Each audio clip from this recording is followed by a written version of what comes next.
Hello बच्चों, क्या हालचाल? सब बढ़िया। मैं भी बहुत बढ़िया। आज का सेशन स्टार्ट करेंगे और आज का सेशन स्टार्ट करने से पहले प्रेम से बोलेंगे राधे राधे। और आपको स्क्रीन पर बढ़िया प्यारा सा टॉपिक दिख रहा है, राइट इशू। आज हम इसी की चर्चा करने वाले हैं। इसके ऊपर हम बेसिकली एक बिल्कुल स्पेसिफिक लेक्चर डालने वाले हैं, क्योंकि कुछ बच्चों को डायरेक्टली इसको देखना है, तो डायरेक्टली इसी सेशन को जाकर के ओपन करें। और बिल्कुल इसके अलावा उसको कुछ देखने की जरूरत नहीं है। बाकी इसको बोनस के साथ मर्ज करने का एक ही नुकसान था कि आपका सेशन एक लंबा हो जाता। उसके साथ साथ उस कुछ बच्चों को बोनस इशू ही, सॉरी, राइट इशू ही देखना है, तो उस केस के अंदर उनको थोड़ी सी डिफिकल्टी होती है। इसलिए हम कोशिश कर रहे हैं कि इस लेक्चर को थोड़ा सेपरेट डाल रहे हैं। अब चलिए राइट इशू की बात करते हैं भैया। राइट इशू का मतलब है क्या? ये राइट दिया जा रहा है, किसको दिया जा रहा है? पहले सवाल है, किसको दिया जा रहा है? एग्जिस्टिंग इक्विटी शेयर होल्डर को। तो दो बातें आएंगी। पहली बात तो ये है, ये राइट है बेटा। क्या है बताओ? Right to provide for for existing existing equity shareholder. मेरी बात क्लियर है? ये किसको दिया जा रहा है? एग्जिस्टिंग शेयर होल्डर को। प्रॉब्लम ये है, ये राइट है, उनको दिया जा रहा है। और इसका बेनिफिट क्या होने वाला है? पॉइंट नंबर टू, ये दिया जाएगा एट कंसेशनल रेट पर। कंसेशनल रेट का मतलब क्या है? कंसेशनल रेट का मतलब है उस इक्विटी शेयर की मार्केट में जो भी वैल्यू चल रही है, उस वैल्यू से कम वैल्यू पर हम आपको प्रोवाइड करवाने वाले हैं। प्रोवाइड इसका मतलब ये हुआ कि क्या सर डिस्काउंट पर नहीं हो सकता? हो सकता है, बट मैं बेसिकली नॉमिनल वैल्यू से इसका कंपैरिजन नहीं करना चाहूंगा। मैं डायरेक्टली इसका कंपैरिजन करूंगा, क्योंकि कंसेशनल रेट ही किससे बनती है? मार्केट प्राइस से बनती है। तो मैं नॉमिनल वैल्यू को बिल्कुल इग्नोर करने की कोशिश कर रहा हूं at the time of the general entry. उस टाइम पर हम बात करेंगे, बट अभी हम एंट्री की बात नहीं करें, डायरेक्टली हम टॉपिक की अंडरस्टैंडिंग की बात करें, तो डेफिनेटली मैं बात करूंगा क्या ये प्रोवाइड करवाया जाता है किसके लिए बेटा? एग्जिस्टिंग शेयर होल्डर के लिए at concessional rate. Concessional rate means price lower than the market price. जो प्राइस आपकी मार्केट प्राइस से क्या है? कम पर है, उसको बोलते हैं कंसेशनल रेट। क्योंकि राइट का मतलब क्या है? राइट कब एक्सरसाइज करता है इंसान? जब उसको कुछ ना कुछ बेनिफिट मिल रहा होता है। जब राइट इशू कर रहा है तो डेफिनेटली कुछ ना कुछ यहाँ पर बेनिफिट भी होता है। बट मैं कभी ये नहीं कहूंगा कि एट रेट मार्केट प्राइस पर होगा। एट मार्केट प्राइस पर होगा। हो सकता है कि पहले company existing equity share holder को ऑफर करे एट मार्केट प्राइस पर। कभी कभी कंपनी की जो फ्यूचर होती है, जो ग्रोथ होती है, वो एक आउटस्टैंडिंग लेवल पर होती है। तो उस केस में कंपनी चाहती है कि जिन्होंने पहले से पैसा लगा रखा कंपनी में, हम पहले उनको प्रायोरिटी दें। बट वो राइट इशू नहीं कहलाएगा उस केस में ना, क्योंकि वो एट कंसेशनल रेट पर होना जरूरी है। नहीं तो अदरवाइज वो क्या करेगा? मार्केट खरीद लेगा। लेकिन ऐसा होता है कि हो सकता है उस शेयर उसके बाद एग्जिस्टिंग शेयर होल्डर को मार्केट से ही ना मिले।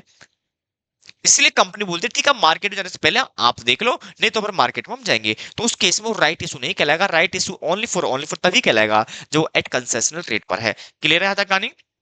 चलिए, तो दो पॉइंट हमारे पास क्लियर है। पहला तो ये है हमारे पास कि भैया ये एग्जिस्टिंग इक्विटी शेयर होल्डर को दिया जाएगा। दूसरा एट कंसेशनल रेट पर होगा, तभी इसको हम क्या बोलेंगे? राइट शेयर बोलते हैं, अदरवाइज इसको राइट शेयर नहीं बोला जाएगा। अब हम इसकी अकाउंटिंग की ट्रीटमेंट की बात करेंगे।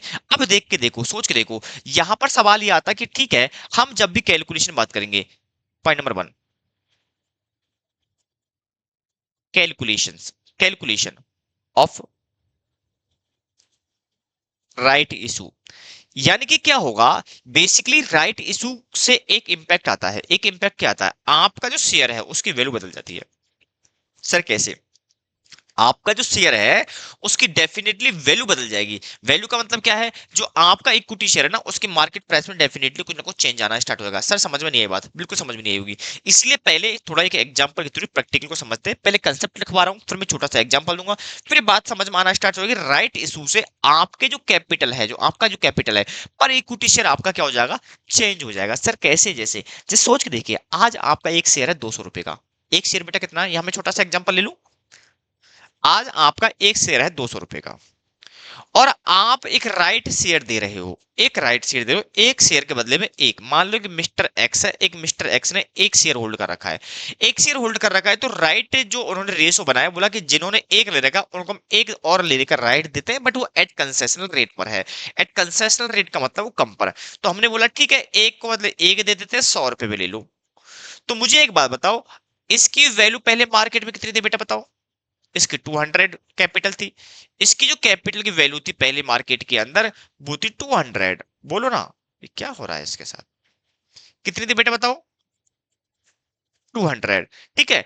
और आपको पता होगा कि 100 के इसने शेयर और ले लिए।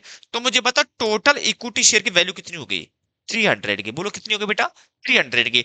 अब इसके पास 300 की वैल्यू के इक्विटी शेयर होल्ड कर रखे इस बंदे ने, लेकिन नंबर ऑफ इक्विटी शेयर कितने होल्ड कर रखे? सर जी 2।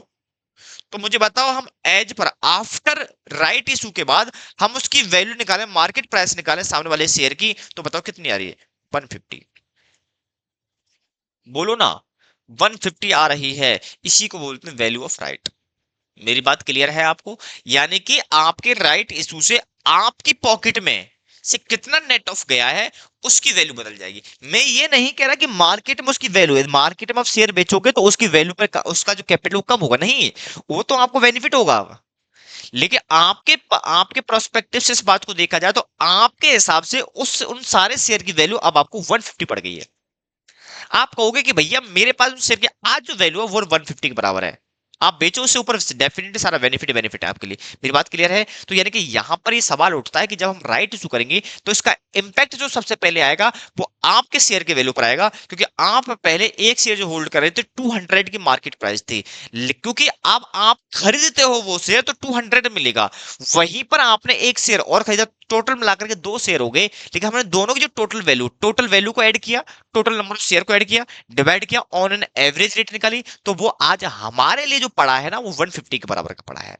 मेरी बात क्लियर है? तक कहानी वो बताओ ना, कोई दिक्कत किसी को? यानी एग्रीगेट सारे शेयर की भी वैल्यू में निकालूं, राइट शेयर को इंक्लूड करते हुए, तो आपकी वैल्यू क्या होगी? डिक्रीज हो जाएगी। मेरी बात क्लियर है? तो इसी को बोलते हैं वैल्यू ऑफ राइट। तो हमें दो चीजें निकालनी है जिनकी हम चर्चा करने वाले हैं। चलिए हम एक एक पॉइंट को लेकर के अब चर्चा करेंगे। ये आपको कैलकुलेशन समझ में आ गई, समझ लो, आपको कंसेप्ट बिल्कुल क्लियर है आपका। चलिए, तो फटाफट से आप लिखना स्टार्ट करेंगे। Point number one. Point number one, calculation of value of right. ये एमसीक्यू में बहुत बार पूछा जाएगा। वैल्यू ऑफ राइट ये बहुत बार पूछा जाएगा, इस बात को दिमाग में रख के चलना कि आपको वैल्यू ऑफ राइट निकालना आना चाहिए। वैल्यू ऑफ राइट का मतलब है एवरेज रेट। लिख लो चाहो तो आप अंडरस्टैंडिंग के लिए, average rate after right issue.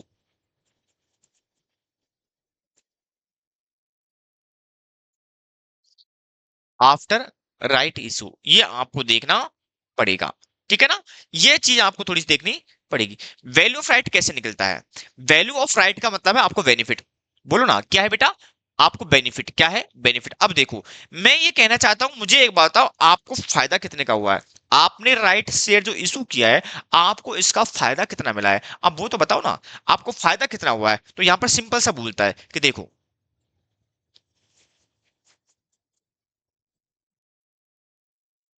Value of come right minus कर दो value of x right. Value of come right और इसमें से लेस कर दो वैल्यू ऑफ,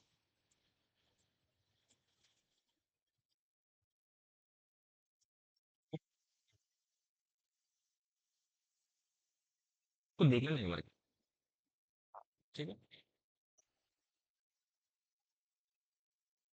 ठीक है, तो वैल्यू ऑफ राइट का मतलब है बेनिफिट निकालना। जब मैं बेनिफिट निकालने की बात करूंगा यहां पर आकर के, तो उस केस के अंदर मैं क्या करूंगा कि भैया आज मेरी मार्केट में कितनी थी और उसके करने बाद कितनी वैल्यू आई है। ठीक है ना? अब देखिए, मैंने बेसिकली ऊपर निकाला भी था आपके लिए एक एग्जांपल देकर के, फिर भी इस बात को और समझेंगे। वैल्यू ऑफ कम राइट का मतलब है करंट मार्केट प्राइस, और इसका मतलब है average rate after right issue, जो आपने ऊपर निकाला था। मैंने क्या कहा है कि आज आप राइट इशू कर रहे हो, तो ये देखो जिस दिन आप राइट इशू कर रहे हो उस दिन मार्केट में प्राइस क्या है।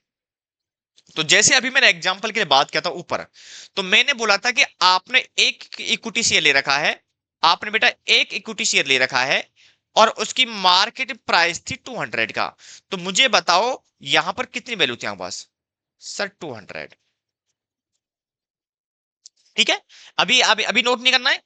और फिर मैंने बोला कि अब बताओ आपस में से लेस कर दो एक्स वाला, यानी कि वैल्यू ऑफ एक्स, राइट, मतलब एवरेज। एवरेज का मतलब है अब वैल्यू कितनी हो गई सर, 200 मल्टीप्लाई 1, और आपको प्लस करना था कौन सा वाला, 100 मल्टीप्लाई 1, ये आपको देखना था, फिर आपको देखनी थी वैल्यू। क्लियर है? कुछ इस तरीके से हमने निकालने की कोशिश की थी। चलो पहले पहले पहले फॉर्मूला पूरा लिख लो, ठीक है ना? ये क्लियर यहां तक आने? नीचे आ जाओ। नीचे निकालना मुझे working note number 2, calculation of x right value. आप एक्स राइट वैल्यू निकाल लो। एक्स राइट वैल्यू का मतलब ऊपर वाली वैल्यू थी जो हमने निकाली थी, कौन सी बताओ बेटा? Existing equity share multiply by current market price plus right issue multiply by right price, और डिवाइड भी कर दोगे total equity share after right issue. जैसे हमने पहले एग्जांपल के अंदर हमने बोला था कि मार्केट प्राइस आपकी 200 है, और जब हमने एवरेज निकाला था 150, तो मुझे बताओ बेनिफिट कितना हो गया था, 50 का। इससे पहले मैंने जो आपको वैल्यू निकाली थी आपको याद है, मैंने आपको निकाला था, मैंने बोला एक शेयर है आपको, एक शेयर है 200 में मिलेगा। फिर मैंने बोला बताओ आपको एक शेयर राइट दे दिया, 100 का है, तो मुझे बताओ शेयर कितने, 2, तो मुझे बताओ कितनी प्राइस आएगी, 150 का। जब मार्केट में 200 चल रहा है, आपको वैल्यू पड़ रही है 150 के बराबर की, तो मुझे बताओ बेनिफिट कितना हो गया, 50 रुपए का। इसी को बोलते हैं राइट वैल्यू। मेरी बात क्लियर है? इसी को क्या बोलते हैं बताओ? Right value. जो आपकी वैल्यू है आपकी कैलकुलेशन के हिसाब से, और जो मार्केट प्राइस चल रही है, जो डिफरेंस निकल करके आ रहा है, उस डिफरेंस को ही बोलेंगे हम क्या, वैल्यू ऑफ राइट। मेरी बात क्लियर है? यानी कि मार्केट जो प्राइस चल रही है वो तुम्हारे लिए क्या पड़ा है, वो दोनों का डिफरेंस निकालो, डिफरेंस क्या होगा, वैल्यू ऑफ राइट का होगा। तो यहां पर मैंने वही किया है। देखो market price, current market price, जो आपका करंट मार्केट प्राइस बोलो, और उसमें से लेस कर दो वैल्यू ऑफ एक्स राइट, मतलब जो आप निकाल रहे हो इंक्लूडिंग राइट को निकाल करके, जो हमने यहां पर लिया था। छोटा सा एक एग्जांपल भी हम देंगे, छोटा सा हम एग्जांपल भी इसके लिए देंगे। हाँ ठीक है। तो इसमें चाहो तो आप इसको मॉडिफाई कर लो, मतलब existing shares plus right issue, ठीक है, आप ऐसा ले लो। और चाहो तो आप इसका ऊपर वाला एग्जांपल जो मैंने दिया था उसको चाहो तो लिख लो, एक सेकंड को।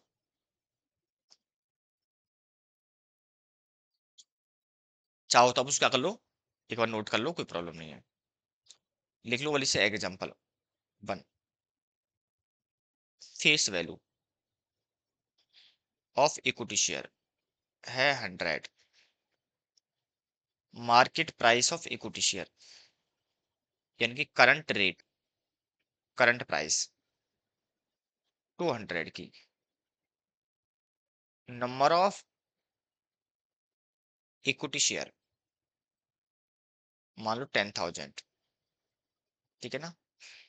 राइट इशू, राइट इशू जो रेशो है वो दे रखा है आपके पास कितना, 1/10, और एट जो दे रखा है वो दे रखा है 150 पर, या इसको हाँ 150 कर लो, 150 पर। कैलकुलेट, कैलकुलेट एमसीक्यू बहुत मिलेंगे आपको ना। Calculate value of right, value of right, main तो यही कैलकुलेशंस होते हैं आपके। चलिए, तो बताओ मैं क्या निकालूंगा। वैल्यू ऑफ राइट सिंपल निकलती है, बताओ बेटा क्या, cum value, cum value of right minus ex value of right. Cum value का मतलब क्या बताओ, कम वैल्यू मतलब करंट मार्केट प्राइस कितना बेटा, 200, कितना है 200, लेस कर दोगे एक्स का, इसके लिए आपको वर्किंग बनानी पड़ेगी, तो आप वर्किंग नोट में आओगे, calculation of x right value, x right value, x right value, x right value बताओ कैसे निकलेगी। बोला कि पहले बताओ बिफोर मार्केट प्राइस प्लस करना है राइट वैल्यू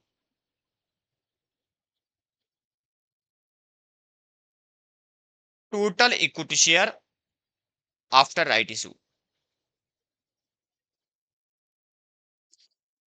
तो मैंने बोला 10,000 थे पहले, 200 थी मार्केट प्राइस, तो दैट इज कैपिटल।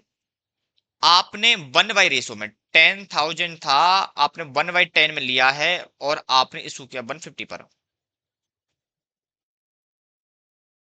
आपने बेटा इशू कितने में किया बताओ, 150 पर। इशू कितने में किया, 150 पर। तो मुझे ये बताओ शेयर कितने हो गए सर, 10,000 तो पहले से थे, प्लस 1/10 हजार और हो गए, तो 11,000। बोलो ना। आपने टोटल 10,000 थे, 10,000 का आपने 1/10 का रेशो दिया 1000 हो, टोटल 11,000 हो गया। तो 10,000 मल्टीप्लाई बाय 200, वैल्यू इसकी 20 लाख तो ऊपर वाले की थी, प्लस 1000 मल्टीप्लाई बाय 150 इसकी थी, तो 1.5 लाख इसका था। इतने की कैपिटल थी और टोटल शेयर हो गए 11,000 के। तो मुझे बताओ वैल्यू कितनी हो गई, प्लस है 20 लाख,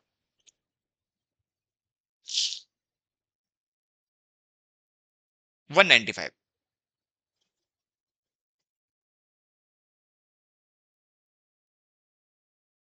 195.45।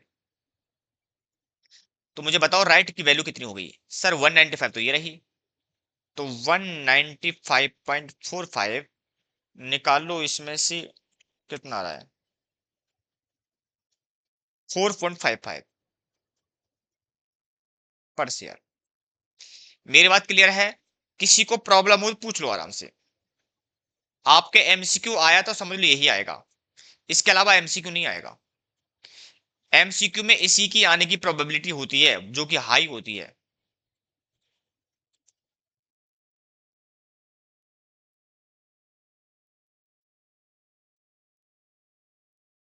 क्लियर है, यहां तक किसी को डाउट हो तो फटाफट मुझे बता दो।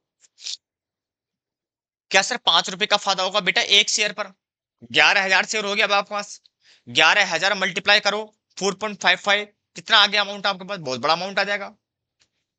और डायरेक्टली निकालना चाहो बेनिफिट आपका टोटल एग्रीगेशन में, तो सिंपल निकाल लो, 1,000 शेयर मिल रहे हैं आपको, आपका सीधा मार्केट प्राइस 50 का फायदा हो गया, तो सीधे से कितना हो गया बताओ, आपका बेनिफिट दिख रहा है आपको क्लियर कट में। तो बेनिफिट छोटा है बड़ा है वो नहीं देखना अपन को ना, अपन को देखना है कि अपने पास जो वैल्यू है राइट की कितनी आ रही है। दैट इज हमारा सवाल यही है, इसी चीज को हमें थोड़ा सा देखना है। किसी को यहां सवाल हो कोई प्रॉब्लम पूछ लो आराम से, किसी को डाउट नहीं होना चाहिए।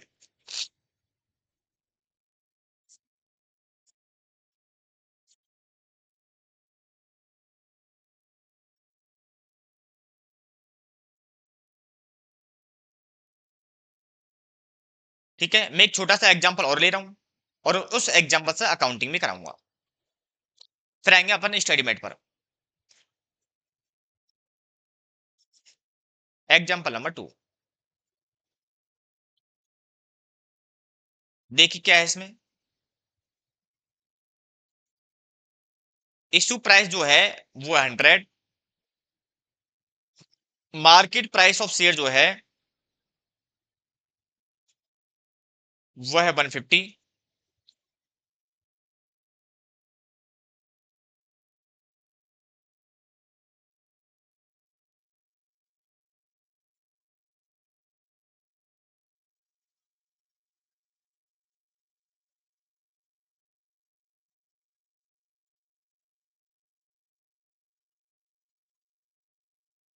इसको आप ऐसा करो, एक मिनट रुको, इससे बढ़िया लो, इसका मतलब लो फेस वैल्यू ना, और यहां लिखो right issue price at 25% premium, at 25% premium,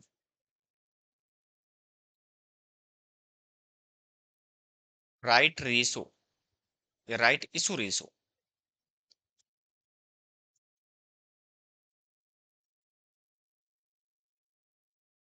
1:1। Calculate value of right and general. हम ये मान करके चलेंगे, एक कोई बंदा है, उसने एक शेयर ले रखा है, एक के बदले में एक देना ना, हम इस बात को ट्रीट करते चलेंगे। Solution, calculation of value of right. क्या है वैल्यू? बोला cum right value minus ex right value. Cum right का मतलब है करंट मार्केट प्राइस, और करंट मार्केट प्राइस दे रखी 150 की।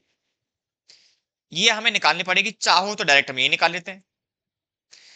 एक शेयर है 150 मार्केट प्राइस है, प्लस एक राइट दे दिया जो कि हमने दिया 100 प्लस 125 पर,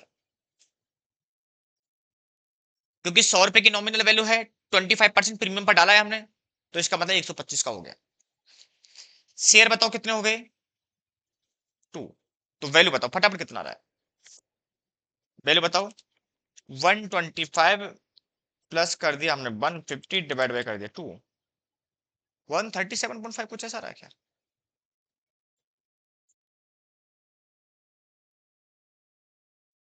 पक्का ना?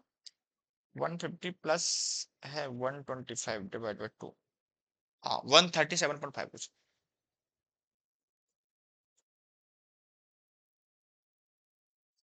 इसको यहां ना लिख के मैं लिखता हूँ 137.50 ना, 137.50, हाँ 137.50। तो मुझे बताओ वैल्यू ऑफ राइट कितना हो गया, माइनस हो गया 150 का, 12.5।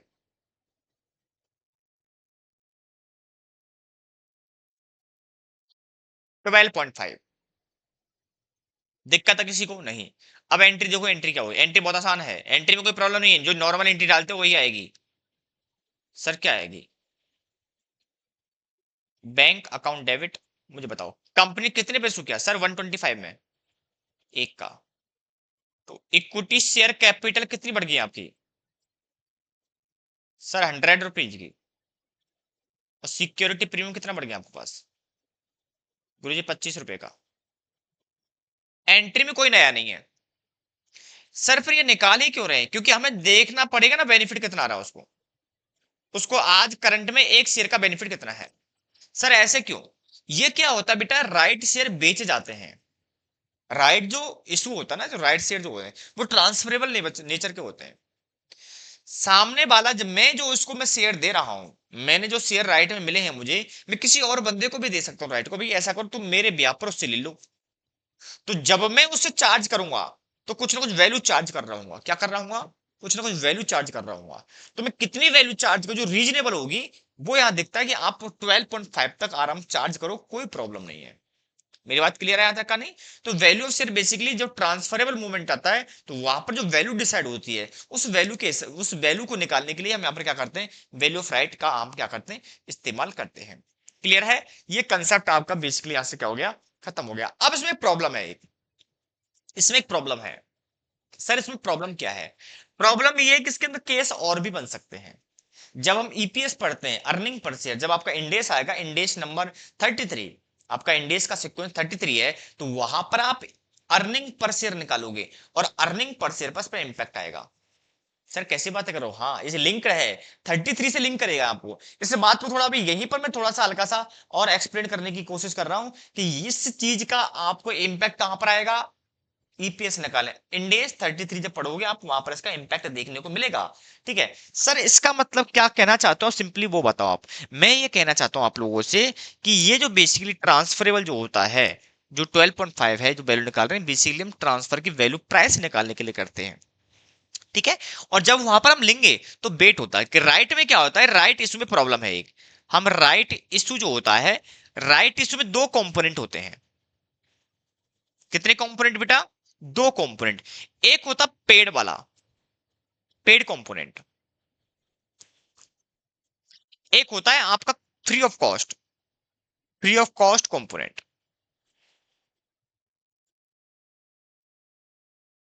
सर कैसे? क्योंकि मार्केट में जो प्राइस है, मार्केट में जो प्राइस है वो आपके शेयर की 200 है, लेकिन आपने 150 लिया है और 50 आपने फ्री में दिया है। तो मुझे बताओ, आपको नहीं लगता कि जो टोटल आपको हमने, मान लीजिएगा जो 2000 शेयर इशू किए, मान लो हमने राइट के कितने शेयर दिए बेटा, 200 दिए, इसका मतलब ये हुआ कि इसका 2/3 जो है,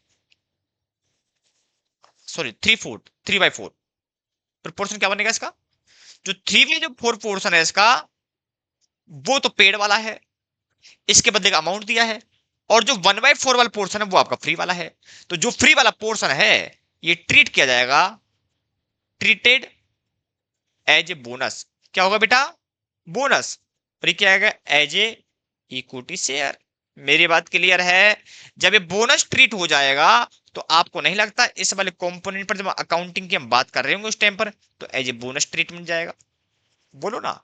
ये चीजें आपको ईपीएस से लिंक करेगी। बस अभी इतना समझ लो कि राइट इश्यू के अंदर दो कंपोनेंट होते हैं, एक पेड वाला होता है, एक फ्री वाला होता है। क्योंकि आपने जो 2000 शेयर आपको मिले, उसमें से कुछ तो आपको बिना वैल्यू के ही मिल गए। मतलब हम आज मार्केट से कंपैरिजन करें तो उनकी वैल्यू बनती है 2000 मल्टीप्लाई 200, लेकिन आपने पे कितना किया, 2000 मल्टी 150 का। इसका मतलब 2000 मल्टीप्लाई बाय 50 के आपके फ्री ऑफ कॉस्ट का डिफरेंस निकालेंगे, जो वैल्यू आएगी वो आपका बोनस वाला ट्रीटमेंट जाएगा। ठीक है, यही है। अब हम सीधे आते हैं स्टडी में। ये चर्चा थी जो आपको ओनली फॉर ज्ञान था, इस टॉपिक से इसका कोई लिंक है नहीं है। लेकिन जब ईपीएस पढ़ोगे, क्योंकि ईपीएस के क्वेश्चन आपको, क्योंकि इंडेक्स आपका पार्ट है 33 आपका पार्ट का, आपके जो सब्जेक्ट का जो कंपोनेंट है, जो कंटेंट है उसका पार्ट है।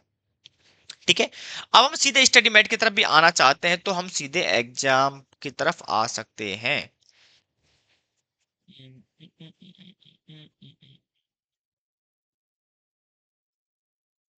नहीं, इसमें नहीं है, ये बोनस का है ये। एक सेकंड रुको, पेपर नंबर 10 का है ये।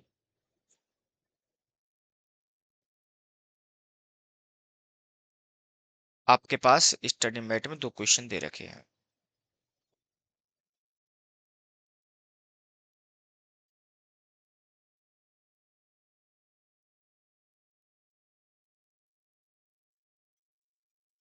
बोनस इशू हो गया, वैल्यूएशन ऑफ राइट ये रहा। दो क्वेश्चन दे रखे हैं आपके सामने।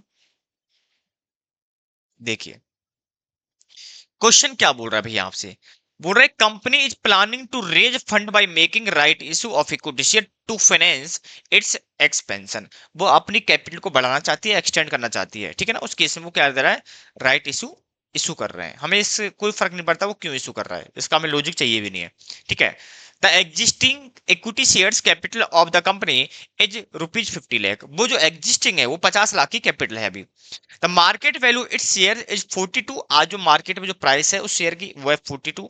The company offer to its shareholder the right to buy two shares at 11 each for every 5 shares held. बोल रहा है भैया देखो, हम आपको यहां पर जो दे रहे हैं वो हम आपको राइट दे रहे हैं। कितने कितने दे रहे हैं बताओ? 2 शेयर दे रहे हैं 5 के बदले में, 2 शेयर दे रहे हैं 5 के बदले में। बात क्लियर है? और वो हम कितने पर दे रहे हैं? ₹11 पर दे रहे हैं। कितने पर बेटा? 11 पर। You are required to calculate theoretical market price after right issue और the value of the right issue, percentage increase in share capital. तीन चीजें निकालनी है आपको, और तीनों चीज आपके एमसीक्यू के लायक है। तीनों चीज आपके लिए एमसीक्यू के लायक है, तो इसलिए आप कंफ्यूज होने की जरूरत नहीं है कि सर यहाँ पर तीन तीन चीज दे दी, हम कैसे काम करेंगे। पर बहुत आसान काम है, बहुत आसान काम है। आइए हम आते हैं पहले मुद्दे पर कि भैया चीज क्या है हमारे सामने। ठीक है, अब पहले क्वेश्चन को समराइज कर लेते हैं। क्वेश्चन बेटा पता क्या करते हैं हम? समराइज। ये है आपका question number 1। Given total equity share capital 50 lakh की, मार्केट प्राइस है 42, राइट इशू हम कर रहे हैं एट 11 पर, 5 इक्विटी शेयर के लिए दे रहे हैं हम 2। तो बताओ रेशो कितना बन गया हमारा? 2/5 का। रेशो बेटा कितना बन गया बताओ? ऐसा मत करो, ये ले लो, यहाँ पर नीचे ले लो।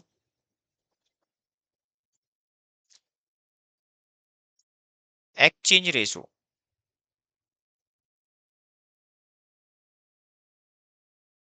एक्सचेंज रेशियो है 2/5 का। ठीक है, तो मुझे बताओ सबसे पहले number of right issue shares, बताओ कैसे निकालोगे।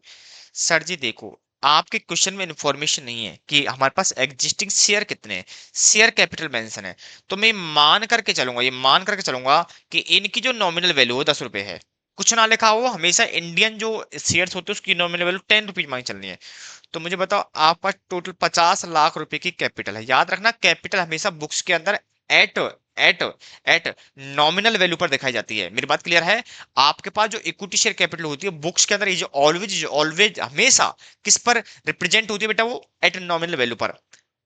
तो आपका एक 10 रुपए का शेयर है, आप उनको दे रहे हो, नंबर ऑफ शेयर निकल के आ जाएंगे 2/5 में दे रहे हो, तो टोटल बोनस आ जाएंगे। मैंने क्या किया, मैं कुछ नहीं किया, इसका रेशियो लिख देता हूँ ना। Number of existing equity share multiply by right issue, right issue ratio. आपके इस वाले से निकल जाए नंबर ऑफ इक्विटी, और ये वाला है आपका शेयर। आप चाहो तो फॉर्मूला आप लिख सकते हो, बट इसकी जरूरत होनी नहीं चाहिए क्योंकि लॉजिकली यही बात है आपके सामने। क्लियर है, चलो। तो मुझे बताओ 50 लाख है, तो इसका मतलब हुआ आपके पास 10 का है तो हो गए 5 लाख शेयर, डिवाइड में 5 × 2, तो 2 लाख शेयर। ये है आपके राइट शेयर। क्लियर है। तो मुझे बताओ ये तो आपका ओनली फॉर और ओनली फॉर वर्किंग है, अभी कोई सॉल्यूशन नहीं निकल का है। अब मैं यहां पर अपने सॉल्यूशन को स्टार्ट करूंगा। Calculation of x right value. Sir x right value कैसे निकाल रहे हो बताओ। मैंने बोला हम दो फैक्टर पे चर्चा करते थे, एक तो होती कम वैल्यू, दूसरी राइट वैल्यू। बोलो हाँ है ना। ये रही हमारे पास कम, और ये रही एक्स, और एक्स को निकालने का तरीका हमारे पास ऐसे था। तो पहले इसको निकालने में क्या फर्क पड़ता है हमारे पास, बताओ हमें क्या फर्क पड़ता है इस बात से। तो निकाले तो बताओ क्या, एक्स राइट वैल्यू। तो हम क्या करेंगे, existing market value of capital plus right value divide by total equity share, total equity share. अब देखो मेरे पास टोटल जो शेयर थे वो 5 लाख थे, मार्केट में वैल्यू थी 42, प्लस मैंने 2 लाख शेयर और इशू किए थे और उसकी थी 11 रुपए, लेकिन शेयर हो गए थे 6 लाख। तो मुझे बताओ वैल्यू कितनी है। 5 लाख इंटू 42, ये हो गए 21 करोड़, और 2 लाख मल्टीप्लाई 11, और ये कैपिटल हो गई कितनी बताओ, 232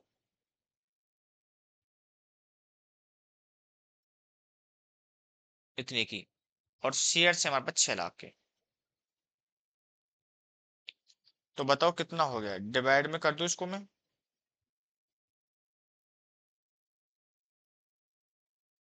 6 लाख। तो ये आ गया 38.67।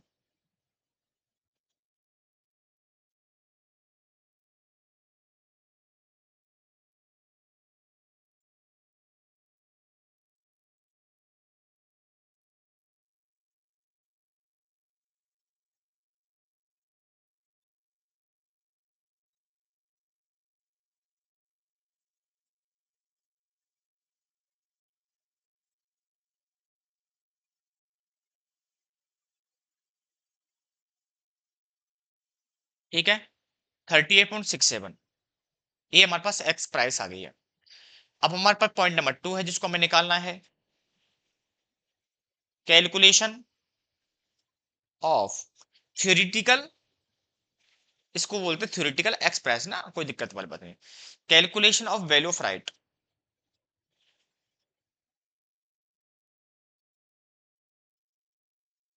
Value of right. अब calculation of value of right कैसे निकलेगी, वही चीज हमारे पास है, cum value of right minus ex value of right.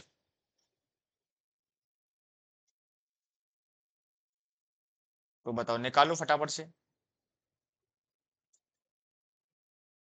Cum value 42 है और एक्स 38.67, तो -42 3.33।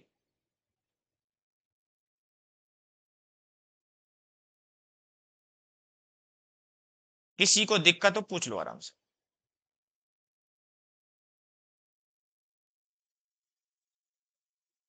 8.86 आ रहा है।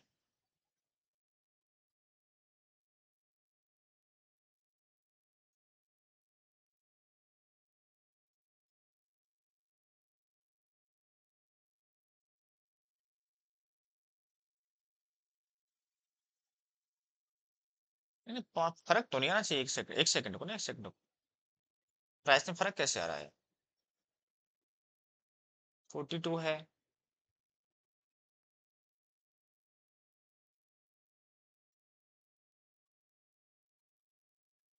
एक सेकंड को, प्राइस में फर्क तो नहीं आना चाहिए ना। 50 लाख।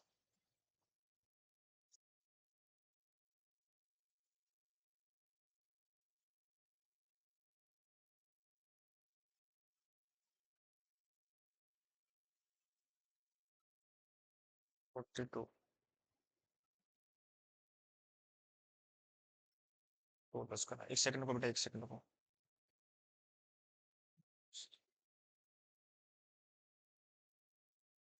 बस।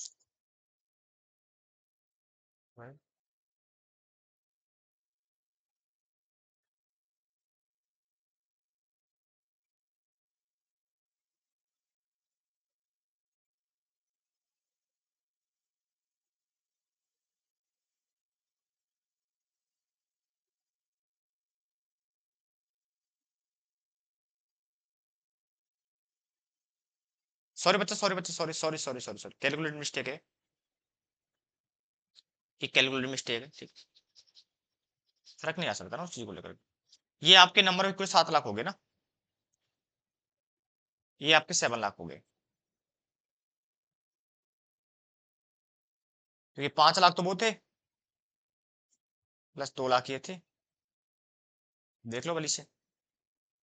तो 7 लाख, 7 लाख पर वैल्यू चेंज हो जाएगी आपकी। ये वैल्यू आ जाएगी आपकी कितनी, 33.14। 33.14। और ये यहां पर आ जाएगी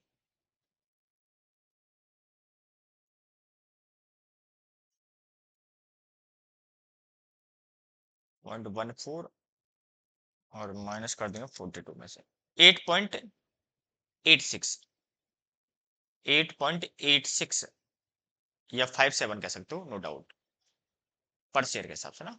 अब देख लो आराम से, ठीक है। क्लियर है कहानी आता बेटा? दोनों क्लियर है। तीसरा बताओ क्या बोला गया है। तीसरा बोलो, बताओ क्या बोला गया है। बोला कि बताओ परसेंटेज कितना इंक्रीमेंटल हुआ है आपका। बोला सिंपल है ना यार आपका। आप सिंपल देखो ना, कैपिटल कितना बढ़ गया आपका। बोले देखो, आप कैपिटल देखोगे तो हमारे पास जो कितनी कैपिटल बढ़ी बताओ। हमारे पास बढ़ी कितनी बताओ बताओ। राइट कितने हमारे पास, ये रहे। तो यहाँ पॉइंट नंबर 3 निकाल लो। Calculation of percentage increase in capital. Logically बात करेंगे अपन, मेरी बात ध्यान सुनना। हम क्या कह रहे हैं, मैं कह रहा हूं बताओ, increase in capital by way of right issue. बोलो ना, क्या मैं ऐसा कह दूं हमारी कैपिटल 20 लाख से बड़ी है? हमने राइट इशू कर दिया, उस राइट इशू की वजह से हमारी कैपिटल में 20 लाख का इंक्रीमेंटल आ गया। बोलो, क्या मैं ऐसे कह सकता हूं? बोलो। सर कैसी बातें कर रहे हो आप? हमने क्लियर देखा कि हमने total 2 lakh equity share issue किए हैं। देखो ना बच्चा, 2 लाख इक्विटी शेयर किए और सर हमने 11 पे इशू किया है, तो आपको नहीं लगता 22 लाख का हमें इंक्रीमेंटल हुआ होगा? बोलो ना। मैंने बोला बिल्कुल परफेक्ट एकदम। लेकिन मेरे बच्चे में बात कर रहा हूं increasing in percentage of capital, और कैपिटल हमेशा हमेशा रिप्रेजेंट होते बैलेंस शीट में एट नॉमिनल वैल्यू पर। मेरी बात क्लियर है कि नहीं है? आप बैलेंस शीट में जो कैपिटल दिखाओगे कितना दिखाओगे, बैलेंस शीट में कितना दिखाओगे? मैं एक नीचे और कैलकुलेशन लेके चल रहा हूँ ना साथ के साथ में आपको। 4,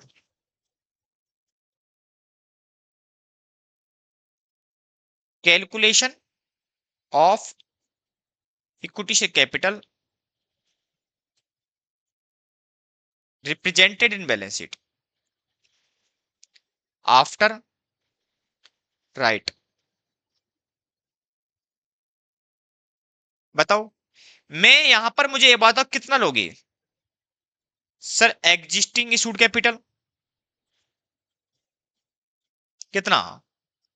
50 लाख का। और प्लस क्या करोगे बताओ? राइट इशू भी लोगे। कितने का लोगे? 20 लाख का।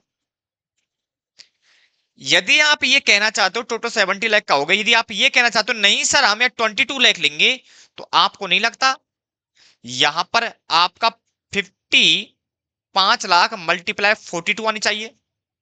यदि आपने यहां पर 2 लाख मल्टीप्लाई बाई 11 लिया है, तो इसका मतलब यहां पर भी तो आपका ये कैपिटल आना चाहिए था। बोलो ना। ये मार्केट प्राइस पर है। याद रखना हमेशा मार्केट प्राइस पर कभी भी शो नहीं होता। Equity share capital is always represent the balance sheet at nominal value. मेरी बात क्लियर है? Appreciation and depreciation is always part of the reserve and surplus. ये आपके रिजर्व एंड सरप्लस का पार्ट होगा। यहां जो डिफरेंस निकल रहा है, जो 32 का डिफरेंस है, ये आपके रिजर्व एंड सरप्लस का पार्ट बनेगा। या जो 1 रुपए का डिफरेंस है, ये भी आपके रिजर्व एंड सरप्लस का पार्ट बनेगा। वो आपकी नॉमिनल कैपिटल का पार्ट नहीं बनेगा, इक्विटी शेयर कैपिटल का पार्ट नहीं बनेगा। मेरी बात क्लियर है? एप्रिसिएशन एंड डेप्रिसिएशन आपका कोई भी क्या हुआ है? एप्रिशिएट हुई है वैल्यू, या आपका डिमोटाइज हुआ है आपका, यानी आपकी वैल्यू डेप्रिशिएट हुई है, तो दोनों के दोनों आपका रिजर्व सरप्लस का पार्ट बनेगा, ना कि आपकी नॉमिनल वैल्यू का पार्ट बनेगा। मेरी बात क्लियर है? आता कहानी यानी कि आपका 1 रुपया गिर गया, उसके बावजूद भी आपकी अभी भी बैलेंस शीट में 10 रुपये दिखाया जाएगा। 1 रुपए का आपका रिजर्व सरप्लस से नेगेटिव कर दिया जाएगा। फर्क कितना सही है? मेरी बात क्लियर है? आता कहानी यदि क्लियर नहीं है तो हम आगे आप प्रॉब्लम पूछ सकते हो, कोई प्रॉब्लम नहीं है। चलिए, आई होप उम्मीद करता हूं कि आपकी बात समझ में आ गई होगी। नोट लिख लेना कहीं भी आपको लगता है कि आपको जरूरत है, तो डेफिनेटली आप नोट भी लिख सकते हो कि हम क्यों ले रहे हैं। ठीक है बेटा? तो 20 लाख आएगा। टोटल कैपिटल बताओ कितनी होगी हमारे पास? 70 लाख की। आप एक तरीका तो ये है, ये आफ्टर पे निकाल रहे हो। दूसरा तरीका ये कि भैया 20 लाख की कैपिटल बड़ी है, पहले बताओ कितनी थी हमारे पास? 50 लाख की। ये सही होता है। सर ऐसा क्यों कह रहे हो सही है? क्योंकि आप हमेशा जब भी आप प्रपोर्शन निकालते हो हमेशा बेस पर निकालते हो, और बेस हमेशा आपका एग्जिस्टिंग का होता है। तो मैंने 20 डिवाइड बाय 50, 40%। ये आपके आफ्टर का प्रपोर्शन है। आप ये नहीं कह सकते कि 70 लाख टोटल कैपिटल में से इसका कितना प्रोपोर्शन है। दैट इज टोटल कैपिटल का प्रोपोर्शन है। बट वो ये कह रहा है कि इंक्रीज इन कैपिटल कितना हुआ है, तो मैं कहूंगा पहले 50 लाख से 70 लाख की हो गई, तो that is 20 lakh increasing factor base बनेगा 50 लाख का। तो ये आपका जो फॉर्मूला है ये सही है। ये ओनली फॉर मैंने आपके लिए एक अंडरस्टैंडिंग के लिए डाला था, ये आप कभी भी इस्तेमाल मत करना। मेरी बात क्लियर है आप तक का? नहीं, ये कभी भी आप इस्तेमाल मत करना। बोलो, किसी को डाउट है? यहां तक कोई डाउट है अभी पूछ सकते हो, किसी भी प्रकार का सवाल हो राइट इशू से रिलेटेड, तो आप जहां पर डेफिनेटली उसको चर्चा का विषय बना सकते हैं। ठीक है? अब आप एंट्रियां हैं, एंट्री नॉर्मल डालेगी, एंट्री में कोई प्रॉब्लम नहीं है। Bank account debit to equity share capital आएगा 10 × 2 लाख, और 2 जाएगा सिक्योरिटी प्रीमियम। मैंने बोला ना आपके 1 रुपए का है वो जाएगा सिक्योरिटी प्रीमियम में, 10 रुपीज ही बनेगा नॉमिनल का पार्ट, तो यहां आ गया 11 × 2 लाख। मेरी बात क्लियर है? देखो, ये रिजर्व एंड सरप्लस का पार्ट बन गया, ये आपका कैपिटल का पार्ट बन गया। तो कैपिटल का पार्ट तो जाएगा यहाँ पर 21 लाख थोड़ा ना लेके गया था मैं, सॉरी 22 लाख थोड़ा लेके जाऊंगा, क्योंकि ये पार्ट इसका नहीं बनेगा। क्लियर है? यहां तक कोई दिक्कत है पूछ लो फटाफट से। ये आपकी होगी एंट्री। इस टॉपिक को पढ़ने के लिए आपको अंडरस्टैंडिंग चाहिए ना, बाकी कुछ नहीं चाहिए आपको। ठीक है? इसी के साथ लास्ट क्वेश्चन है, इसको आई होप उम्मीद करता हूं कि इस क्वेश्चन को मैं आपको होमवर्क में रख रहा हूं। ठीक है, इस क्वेश्चन को मैं आपके होमवर्क में रख रहा हूं। कुछ नहीं, नॉर्मल है, इसमें आपको डरने की जरूरत नहीं है। बोनस इशू आपका हो गया। बेसिकली शेयर में से जो मुझे इंपॉर्टेंट टॉपिक करवाने थे वो मेरे हिसाब से कंप्लीट है। आपको इसके अलावा कुछ लगता है सर ये टॉपिक अभी हमें कराना है, तो डेफिनेटली आप मुझे मैसेज कर सकते हैं यहाँ पर। अदरवाइज मैं अब लूंगा सीधा बैंकिंग, इलेक्ट्रिसिटी और इंश्योरेंस कंपनी। इसके बाद लूंगा फाइनेंशियल स्टेटमेंट। फाइनेंशियल स्टेटमेंट को कोशिश करूंगा कि सबसे लास्ट में लूं, क्योंकि थोड़ा सा उसमें मैं टाइम स्पेंड करना चाहता हूँ। और तीनों कंपनियों को करने के बाद हो सकता है 3 में से 2 करें, जो इंपॉर्टेंट है आपके लिए वो करें। और नहीं, उसके बाद इंडेक्स करेंगे। इंडेक्स करने के बाद सीधा आऊंगा फिर मैं आपके financial statement as per schedule third का डिवीजन 1 और 2, दोनों डिवीजन है, डिवीजन 1 और 2, एस के हिसाब से भी और इंडेक्स के हिसाब से भी, क्योंकि इंडेक्स पढ़ोगे तो डेफिनेटली कोर्स कंटेंट का पार्ट बनेगा। ठीक है।